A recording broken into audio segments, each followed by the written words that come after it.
అండి చాలా అంటే నేనేదో పార్టీలో ఉన్నాను కాబట్టి ఆయన గురించి గొప్పలు చెప్పడం మెచ్చుకోవటం అనేది కాదు నేను చెప్పేది. దగ్గరగా చూసినటువంటి వ్యక్తి, ఆయనతో కలిపి ఎన్నోసార్లు నేను భోంచేశాను.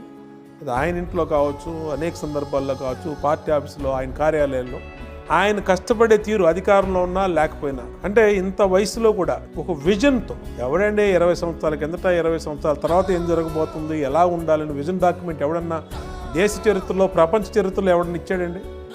ఎనీ పొలిటీషియన్ ఇగో ఆఫ్టర్ 20 years ఈ విధంగా వెళ్తే ఈ విధంగా మనం రీచ్ అవుతాం అని ఒక విజన్ డాక్యుమెంట్ ఇచ్చినటువంటి నాయకుడు, పొలిటీషియను, ముఖ్యమంత్రి చంద్రబాబు దేశంలో. ఇవాళ ఆయన ఆ రోజు ఏ విజన్ డాక్యుమెంట్ ఇచ్చాడో మీరు చూసుకోండి. ఇవాళ 20 years బ్యాక్ ఇచ్చినటువంటి విజన్ డాక్యుమెంటే ఆఫ్టర్ 20 years ఇవాళ ఉంది. చాలా చిన్న కార్యకర్త నుంచి పొలిట్ బ్యూరో నేత వరకు మీరు ఎదిగారు ఉమా గారు. అలాగే ఒక స్ట్రాంగ్ వాయిస్ని మీరు అసెంబ్లీలో వినిపించారు. ఇవి కాకుండా మీరు నమ్మిన దానికోసం చాలా బ్లైండ్గా ముందుకు వెళ్ళిపోతారు. ఎవరికైతే సహాయం చేయాలనుకుంటారో వాళ్ళ కోసం గర్జన లాంటి వాయిస్ వినిపిస్తారు. ఇంత చేసేటువంటి బోండా ఉమాకి మంత్రి పదవి రాకుండా పార్టీలో ఎవరు అడ్డుపడ్డారు అసలు? అంటే ఒకటి కాదు, ఆ రోజు దాంట్లో కూడా కొన్ని తప్పులు జరిగినాయి పార్టీలో.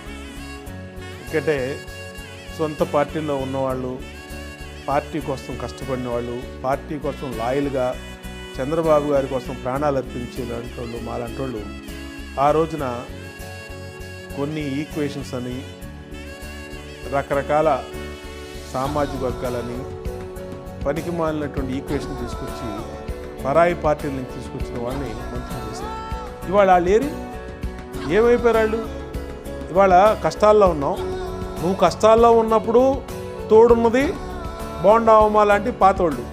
నువ్వు కష్టంలో అధికారం పోయినా నీతో పాటు చావు అంచుల వరకు వెళ్ళినా ఉంది బోండా ఉమా లాంటి వాళ్ళు. నువ్వు మధ్యలో మంత్రులు ఇచ్చిన వాళ్ళు ఏమైపోయారు? నువ్వు మధ్యలో పదవులు ఇచ్చిన వాళ్ళు, మంత్రులు ఇచ్చిన వాళ్ళు ఏ రాళ్ళు కంటికి కనబడరే. కొంతమంది పార్టీ వదిలి వెళ్ళిపోయారు, ఆదినారాయణ రెడ్డి లాంటి వాళ్ళు. కొంతమంది ఎక్కడా కనబడతలేదు. అంటే ఆయన ఎనాలిసిస్ చేసుకోవాలి. ఇప్పటికైనా సరే మేము ఎప్పుడు చంద్రబాబు మనుషులు, మేము పార్టీ మనుషులు. అధికారంలో చంద్రబాబు నాయుడు ముఖ్యమంత్రిగా ఉంటే నేను కార్యకర్తనైనా మంత్రి కన్నా ఎక్కువ. నేను మంత్రి అయితేనే మంత్రిని కాదు. పార్టీ అధికారంలో ఉండి చంద్రబాబు గారు అనే వ్యక్తి ముఖ్యమంత్రిగా ఉంటే నేను ఎమ్మెల్యే కాకపోయినా మంత్రి కన్నా ఎక్కువ. అది కాదు ఇక్కడ. పార్టీలో ఏం డిబేట్ జరుగుతుంది, ఏం డిస్కస్ జరుగుతుంది, ఎక్కడ లోపాలు జరుగుతున్నాయనే పరిస్థితికి వస్తే ఆ రోజు ఇచ్చినటువంటి వాళ్ళు ఇవాళ మరి ఎందుకు నీ కష్టాల్లో అండగా ఉండలేకపోతున్నారు?